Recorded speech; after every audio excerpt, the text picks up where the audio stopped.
السلام علیکم اسٹوڈنٹ، امید کرتی ہوں آپ سب خیریت سے ہوں گے۔ آج کا ہمارا لیکچر ہے اسلامیات کلاس 3۔ کتاب کا نام ہے Shaoor Islamiat. So open your books, page 22۔ Chapter کا نام ہے توحید۔ سٹارٹ کرتے ہیں۔ عقائد اسلام کی تعداد 5 ہے۔ عقیدہ توحید سب سے پہلا عقیدہ ہے۔ توحید کے لفظی معنی ہیں ایک اور اکیلا ماننا۔ توحید سے مراد اللہ تعالیٰ کو ایک ماننا، اس کے ساتھ کسی کو شریک نہ ٹھہرانا اور صرف اسی کو عبادت کے لائق سمجھنا۔ قرآن مجید میں اللہ تعالیٰ فرماتے ہیں اور تمہارا خدا ایک ہی ہے۔ تو وہ کہہ رہے ہیں کہ عقائد اسلام، عقیدہ توحید جو ہمارے اسلام کے عقیدے ہیں ان کی تعداد 5 ہے۔ عقیدہ توحید سب سے پہلا عقیدہ ہے۔ تو وہ کہہ رہے ہیں کہ اللہ تعالیٰ کو ایک ماننا عقیدہ توحید ہوتا ہے، اور عقیدہ توحید ہمارا 5 ارکان میں سے سب سے پہلا رکن ہے۔ توحید کے جو لفظی معنی ہیں وہ ہیں ایک اور اکیلا، مطلب کہ اللہ کے آگے کسی کو بھی اس کا شریک نہ ٹھہرانا، اسے ایک ماننا، صرف اسی کی عبادت کرنا اور صرف اسی کو عبادت کے لائق سمجھنا۔ قرآن پاک میں بھی اس بات کا ارشاد کیا گیا ہے۔ اللہ تعالیٰ فرماتے ہیں کہ صرف تمہارا خدا ایک ہی ہے اور اسی خدا کی عبادت کرو۔ صرف اللہ تعالیٰ کی ذات ہی عبادت کے لائق ہے، اس کے ساتھ کوئی بھی عبادت میں شریک نہیں۔ اس کے سوا کسی کی عبادت کرنا عقیدہ توحید کے خلاف اور شرک ہے۔ تو وہ کہہ رہے ہیں کہ اللہ تعالیٰ کی عبادت ہی عبادت کے لائق ہے، صرف اللہ تعالیٰ کی ہی عبادت کرنی چاہیے، صرف وہی عبادت کے لائق ہے، اور اس کے ساتھ بھی کسی کو بھی عبادت میں شریک نہیں کرنا چاہیے۔ اگر کسی کی عبادت ہو تو وہ عقیدہ توحید کے بالکل خلاف ہے۔ کسی اور کی عبادت تو عقیدہ اسلام میں ہے ہی نہیں۔ قرآن مجید میں اللہ تعالیٰ فرماتے ہیں کہ تم صرف اسی اللہ تعالیٰ کی عبادت کیا کرو، کہ تم صرف اللہ کی ہی عبادت کیا کرو۔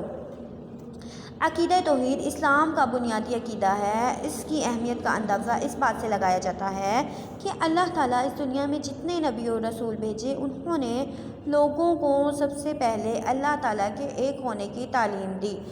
اچھا جی، تو وہ کہہ رہے ہیں کہ عقیدہ توحید اسلام کا بنیادی عقیدہ ہے، اور اس کی اہمیت جو ہے، اس کی امپورٹنٹ جو ہے، اس کا اندازہ اس بات سے لگایا جاتا ہے کہ اللہ پاک نے اس دنیا میں جتنے بھی نبی بھیجے، رسول بھیجے، انہوں نے لوگوں کو سب سے پہلے انہوں نے یہ کہا کہ اللہ تعالیٰ ایک ہے، صرف اللہ کے ایک ہونے کی، اللہ کے وحدہ لا شریک ہونے کی تعلیم دی تھی، اور اللہ تعالیٰ کو ایک مانے بغیر کوئی بھی شخص دائرہ اسلام میں داخل ہو ہی نہیں سکتا۔ مطلب کہ جو شخص اللہ کو ایک نہیں مانتا وہ اسلام کے دائرے سے بالکل باہر ہے۔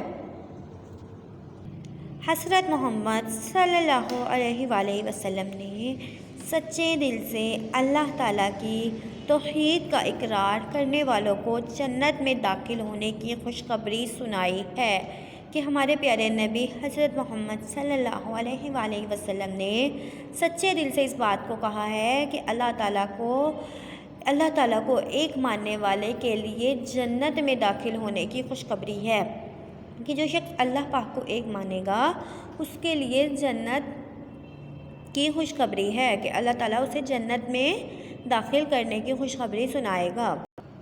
نیکسٹ پیج ہے جی ہمارا 23۔ اللہ تعالیٰ اپنی ذات میں یکتا اور اکیلا ہے۔ اللہ تعالیٰ کی ذات میں کوئی دوسرا فرد شریک نہیں ہے، کوئی اس کے برابر نہیں ہو سکتا۔ تو وہ کہہ رہے ہیں کہ اللہ تعالیٰ اپنی ذات میں وحدہ لا شریک ہے، یکتا ہے، اکیلا ہے، کوئی بھی دوسرا اس کی ذات میں شریک نہیں ہو سکتا، کوئی بھی اس کے برابر نہیں ہے۔ سورۃ اخلاص میں ارشاد ہوتا ہے کہ وہ اللہ ایک ہے، کہ قل هو اللہ احد، اللہ ایک ہے، وہ ہمیشہ سے ہے، ہمیشہ رہے گا، وہ کسی کی اولاد نہیں ہے اور نہ کوئی اس کی اولاد ہے۔ اس حقیقت کا اقرار کرنا قرآن مجید میں اس طرح آیا ہے۔ وہ کہہ رہے ہیں کہ وہ ہمیشہ سے ہے، وہ ہمیشہ سے ہے، ابتدا سے ہے اور انتہا تک رہے گا۔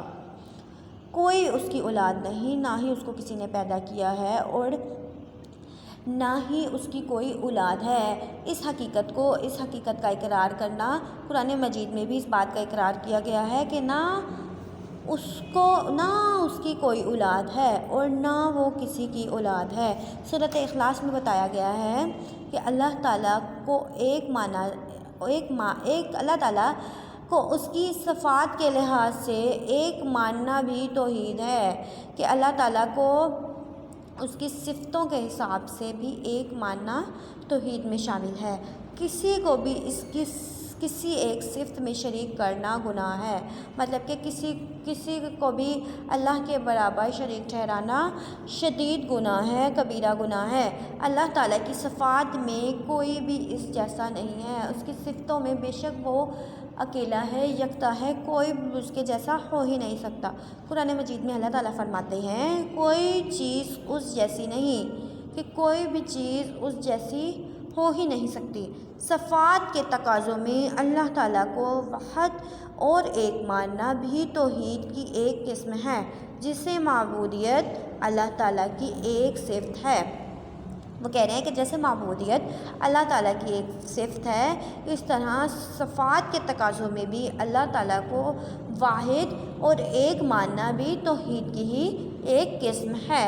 اس صفت کا تقاضا یہ ہے کہ صرف اللہ تعالیٰ کی عبادت کی جائے اور اس کے ساتھ عبادتوں میں بھی کسی کو شریک نہ ٹھہرایا جائے، صرف اسی کی عبادت کی جائے اور نہ ہی اس کے ساتھ عبادتوں میں کسی کو برابر لایا جائے۔ ہمیں چاہیے کہ ہمیں اللہ تعالیٰ کو ہر لحاظ سے واحد اور ایک مانیں، صرف اسی کی عبادت کریں، اسی سے مدد مانگیں اور اس کی تعلیمات پر عمل کریں، صرف اللہ کی عبادت کریں، اس کو ایک مانیں، اس کے علاوہ کسی کو بھی شریک نہ ٹھہرائیں۔ وہ واحد ہے، وہ اکیلا ہے، وہ وحدہ لا شریک ہے۔ ہمیں اسی سے مدد مانگنی چاہیے، اسی کی عبادت کرنی چاہیے اور اسی کی تعلیمات پر عمل کرنا چاہیے۔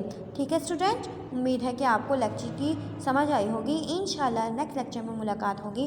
ٹل دین اللہ حافظ۔